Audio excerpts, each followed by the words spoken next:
Freddie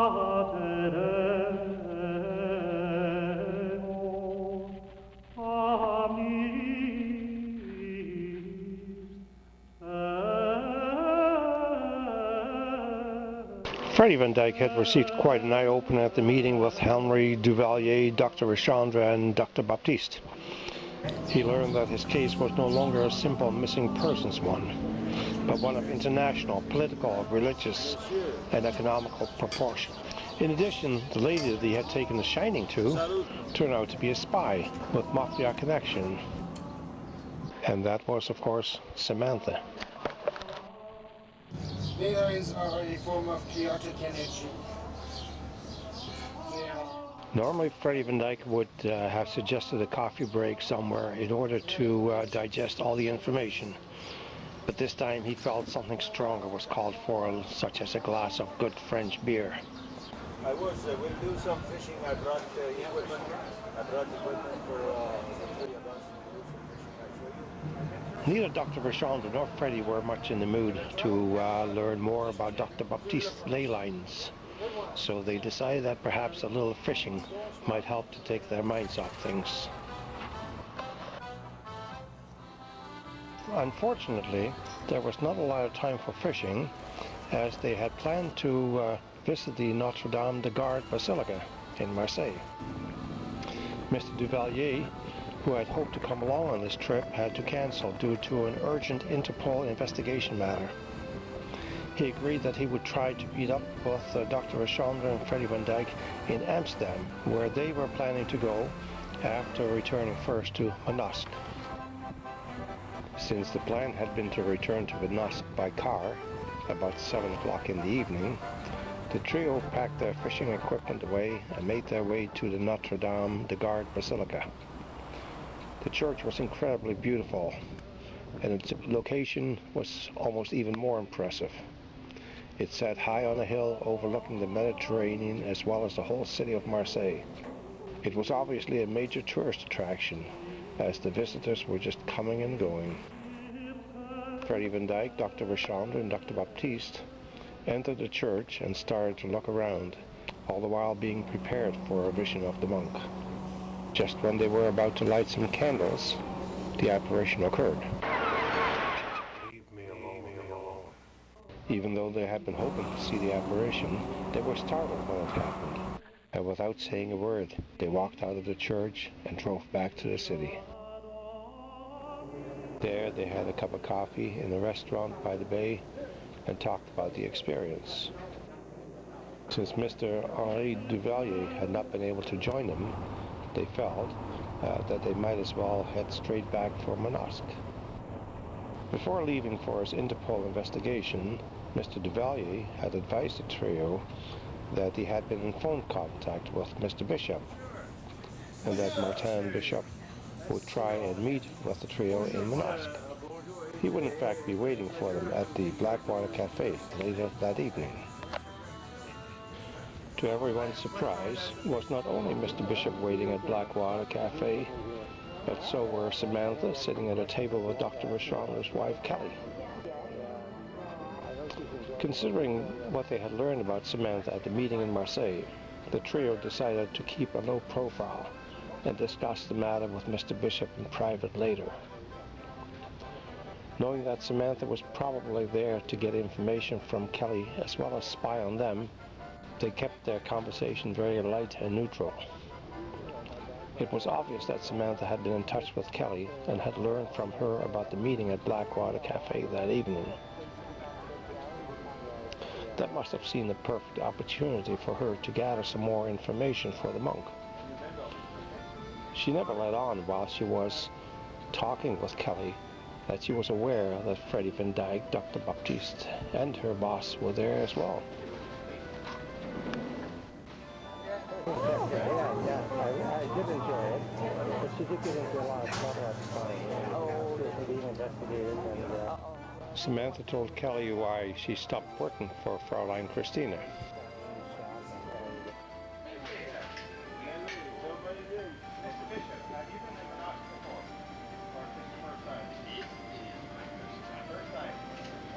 Mr. Bishop shared with the group that that was his first visit to Manosque. But I do understand our friend here, he is a musician too, he plays the bass guitar. That's right, he sings the opera.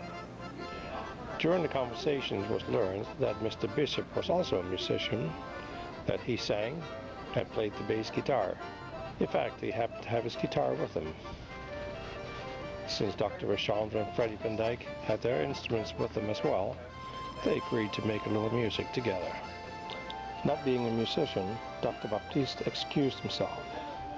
He said that he was tired and wanted to go home and start preparing for his long train ride to Amsterdam.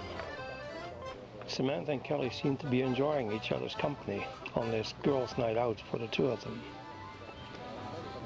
Kelly was just as nosy as Samantha, and the two of them sat there trying to pick each other's brains. Samantha told Kelly that she originally came to the south of France to get away from the stress and chaos in Fraulein Christina's home that had resulted from Madame Christina facing possible charges for drugging Freddie Van Dyke. Samantha found herself in Manosque and managed to get a job working for Dr. Rechandre. Mr. Bishop had mentioned that he would not be able to stay too long as he had some important business to attend to while in Manosque. While they were sitting at the table, Freddie Van Dyke had informed him as to the plans to continue the investigation in Holland. Mr. Bishop advised that he was aware of that, but that he could not join the group. But that perhaps Mr. Duvalier could, as he was already in Amsterdam working on another matter. As luck would have it, another fellow musician and friend of Dr. Rechandre by the name of Pierre Sculpteur dropped in and took Mr. Bishop's place. All three musicians took turns playing lead in what might be called a blues jam. Samantha, she was considering going back to Amsterdam, but this time not as a call girl, but as a legal assistant. Apparently a friend in Manosque with contacts in Amsterdam had helped her get a job working for a Dutch lawyer. Samantha would not share who this friend was and who the lawyer was, but asked Kelly if she might be interested in taking over her secretarial position with Dr. Rechandre. Kelly told Samantha that she had for some time already been thinking about looking for a job, as she was getting a little bored with just doing housework in their home and was qualified to do secretarial work. The two of them agreed to talk to Dr. Rechandre. Samantha realized that it was starting to get late, told Kelly that she would stay a few more minutes to listen to the music and then make her way home.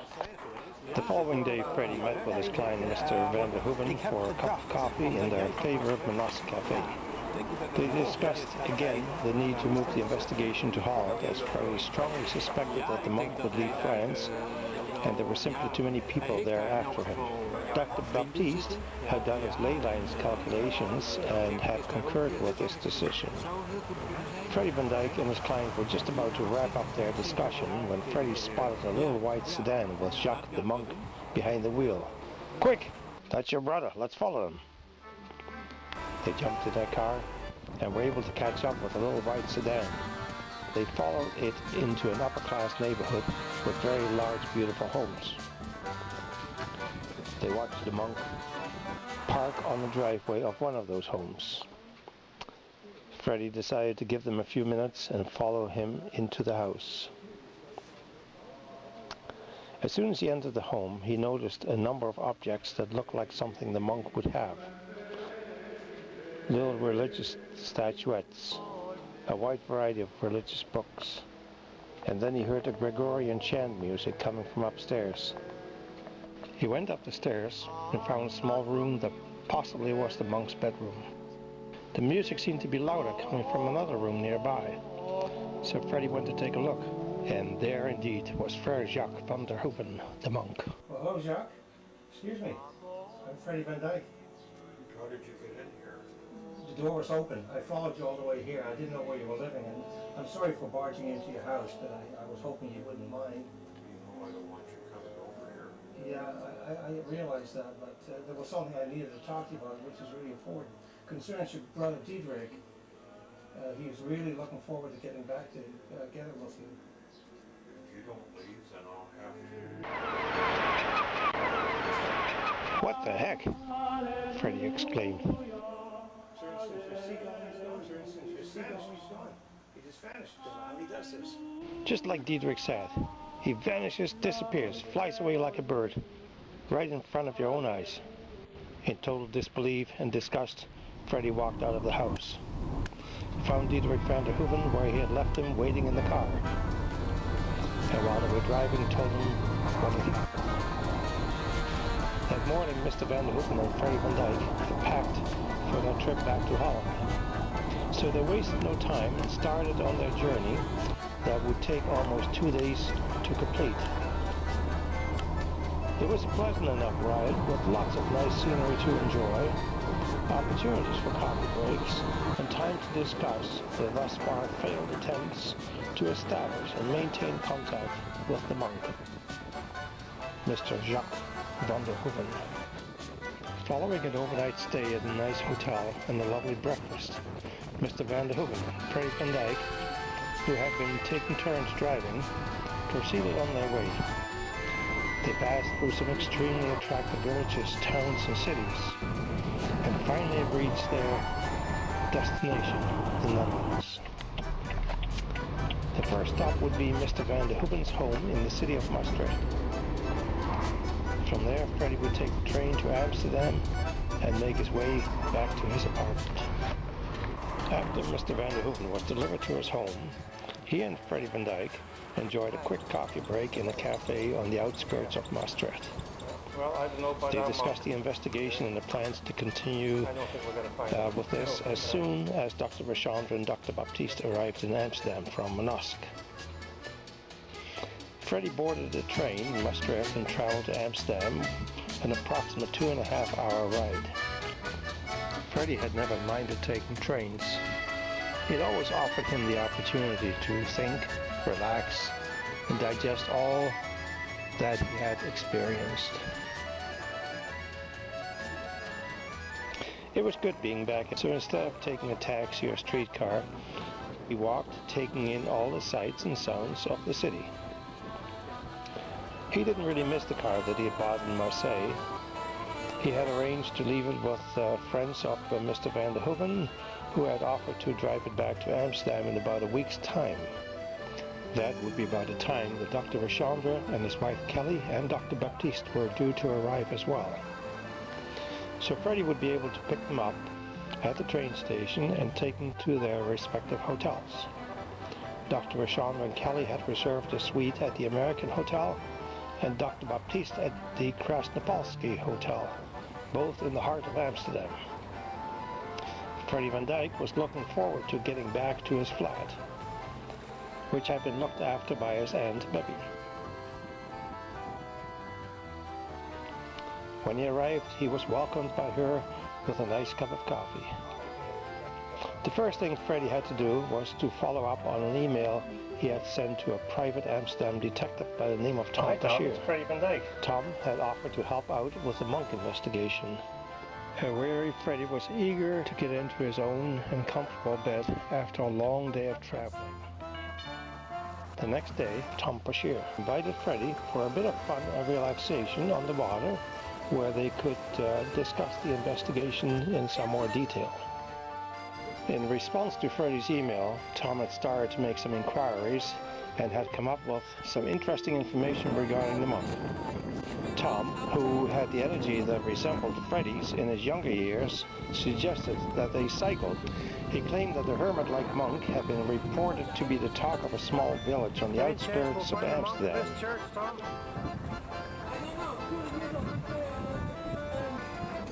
He likes old churches. The monk likes old churches. Tom was evidently not shy to talk to people and seized every opportunity to do so. So the monk won't be there, you think? It's today closed. De monk had niet hebben kunnen vinden. Nou, We are looking for the monk here, and we had made information from the neighborhood here, and they find him, but he was running away. That's the last information we have. We are on the bicycle, and he's by feet, so we can catch him perhaps when we go on by bicycle. Yeah, I can't figure out how he's always one step ahead of us, you know? Yeah, but perhaps he has a mental, telepathy mental, that he knows what we are thinking. He's listening to our mind. Yeah. So we must change the mind. He was getting mixed reports though. Some told him that the monk had been seen cycling toward the south of Holland, and a lady with blonde hair insisted that she had just seen the monk in the small supermarket that was having a celebration that day.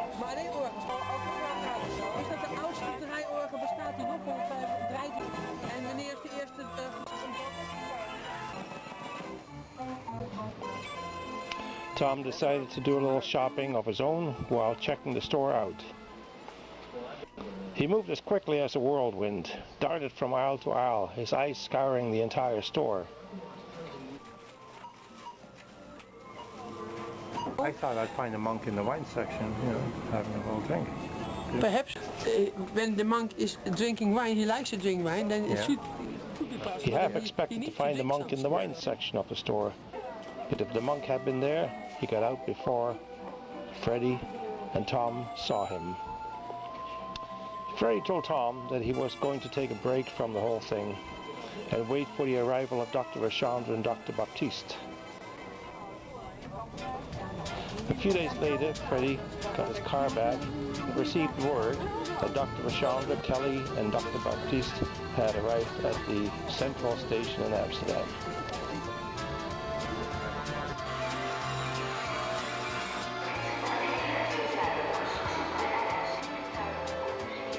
Freddie packed their luggage and wheeled it to the station restaurant where he had suggested they'd all have a coffee.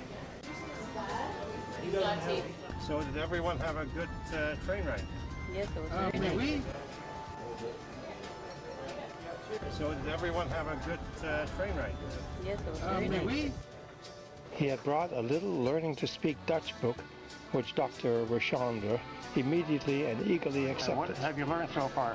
Dr. Rachandra, you're going to have to know what to say when you get to the red light district. The what? Red light district. How much? How much? I want a farm demo. Unfortunately, Freddie's question backfired and almost cost grounds for divorce for Dr. Rachandra and his wife. So he quickly changed the conversation to Amsterdam's art museums. Would you be interested in Really? Yeah, sounds great. Dr. Baptiste, the man with a genuine appreciation for fine art, was most interested in learning more about the museums.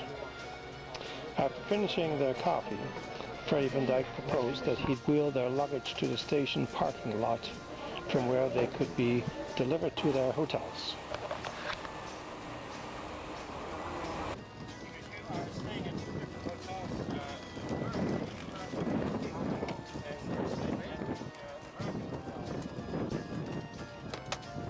So did everyone have a good train ride? Yes, it was very nice.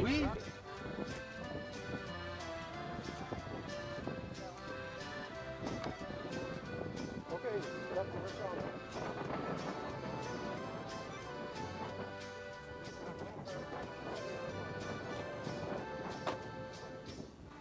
Again, Dr. Baptiste? Okay, good. So did everyone have a good train ride? Yes, it was very nice. So did everyone have a good train ride? Yes, it was very nice. Excellent.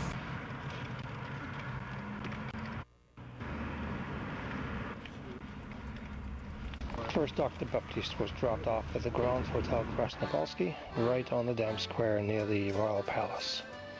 And then Dr. Rachandra and Kelly were taken to the American Hotel on the Leidse Square. They were all surely to be very comfortable in their hotels.